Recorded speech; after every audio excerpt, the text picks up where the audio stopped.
한 바리새인이 예수께 자기와 함께 잡수시기를 청하니 이에 바리새인의 집에 들어가 앉으셨을 때 그 동네에 죄를 지은 한 여자가 있어 예수께서 바리새인의 집에 앉아 계심을 알고 향유 담은 옥합을 가지고 와서 예수의 뒤로 그 발 곁에 서서 울며 눈물로 그 발을 적시고 자기 머리털로 닦고 그 발에 입맞추고 향유를 부으니 예수를 청한 바리새인이 그것을 보고 마음에 이르되 이 사람이 만일 선지자라면 자기를 만지는 이 여자가 누구며 어떠한 자 곧 죄인인 줄을 알았으리라 하거늘. 아멘. 샬롬. 오늘도 하나님의 말씀으로 하루 시작하신 여러분들에게 하나님의 은혜와 평강이 충만하게 넘치시기를 간절히 축복합니다. 대부분의 사람들이 하루에 몇 번 이상씩 보고 지나가는 물건 중에 하나가 거울입니다. 거울은 참 많은 곳에 위치하고 있죠.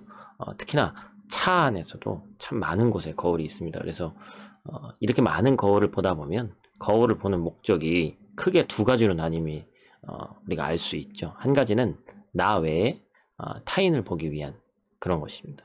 또 다른 한 가지는 나를 살펴보기 위함이죠. 야고보서 1장에서는 말씀을 거울로 비유하거든요. 오늘 본문은 우리가 그 말씀의 거울을 통해서 비춰봐야 할 대상이 누구인지 잘 가르쳐주는 말씀입니다. 오늘 본문에 나타난 주요 인물을 보면 예수님과 예수님을 초대한 바리새인, 그리고 죄를 지은 한 여인이 등장을 하죠.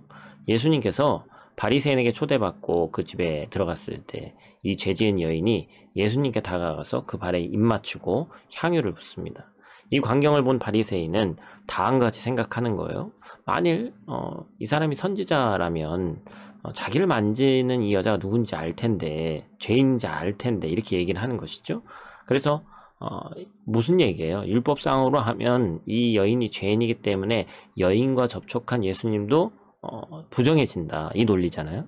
그리고 그러한 부정한 죄인이 몸에 손을 대도 허락한 예수님이 그것을 보면 죄인을 분별하지 못하기 때문에 이 사람은 선지자가 아닐 것이다, 이렇게 판단합니다. 바리새인이 제일 잘하는 거죠. 계속해서 판단하는 거예요.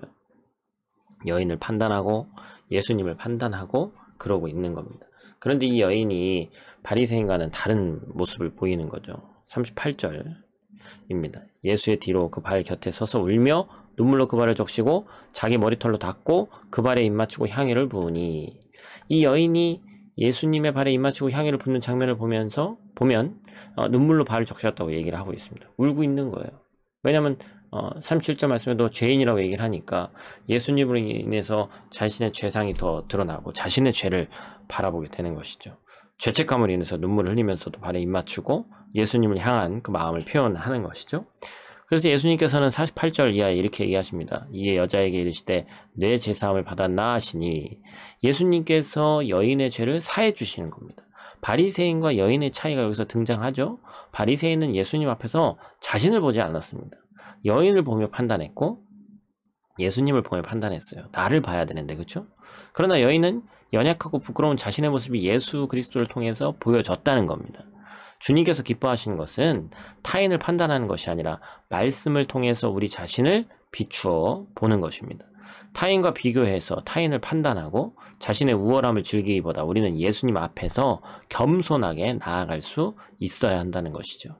말씀의 거울을 통해서 비춰봐야 될 것은 타인이 아닌 우리 자신인 줄 믿습니다. 우리 자신을 비추어보고 겸손히 주님의 은혜를 구하며 나아갈 때 주님께서 우리의 죄를 사하시고 우리를 은혜의 자리로 인도하실 줄 믿습니다. 오늘 하루도 하나님의 말씀으로 승리하는 저와 여러분들 되시기를 간절히 축복합니다. 기도하겠습니다.